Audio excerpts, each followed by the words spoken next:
ఏంటి మమ్మీ ఇలా వచ్చావు? ఒక ముఖ్యమైన విషయం మాట్లాడదామని వచ్చుండాన్రా వినయ్. చెప్పమ్మా.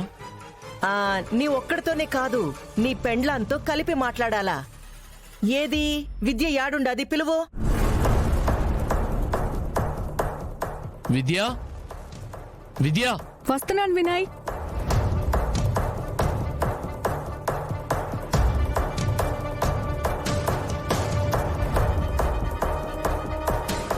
కాఫీ అంటావు, టిఫిను అంటావు. నైట్ అయితే చాలు పాలివ్వడానికని మా వాడి గదిలోకి దూరతావు. ఆడవసరాలు తీర్చడానికా లేక మా వాడితో సరసాలాడ్డానికా? ఏంటి పిలిచారు? లోపలికి రా విద్య, చెప్తాను.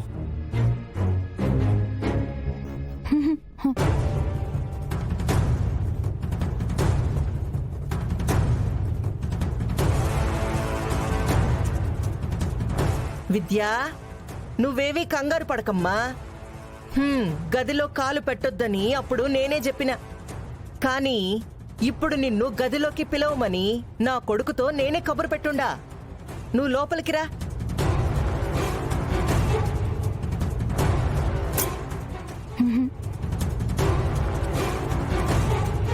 అమ్మే చెప్తోంది కదా, రా విద్య.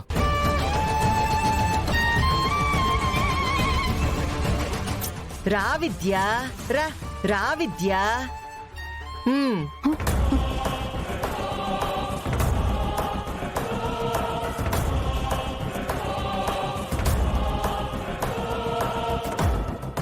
చూడండి, మీరిద్దరూ పక్క పక్కనుంటే ఎంత బాగుండారో. ఒకరి కోసం ఒకరు పుట్టినట్టు. నిజమా అమ్మా? నువ్వేనా ఇలా చెప్పేది? నిజంరా. నువ్వు చూస్తే ఒక్కగానొక్క కొడుకువి. ఈ అమ్మిని చూస్తే సాక్షాత్తు నా అన్న కూతురు. మీ ఇద్దరూ కలిస్తే అంతకన్నా నాకేం కావాలి చెప్పు?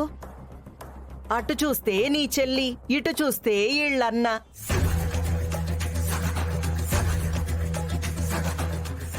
మ్యాగీ వెంకీల మధ్య పడ్డ బ్రహ్మముడికి నాకు కూడా చాలా సంతోషంగా ఉంటుందిరా. కానీ చెల్లి బావని వద్దనుకుంటోంది కదా అమ్మా. అదేదో చిన్న పిల్లరా. ఇవాళ వెంకీని వద్దు అనుకుంటుండాది, రేపు వెంకీనే ముద్దు అనుకుంటాది. వాళ్ళిద్దరూ మీలా కలిసిపోవడానికి ఎంతసేపు కావాలి చెప్పు?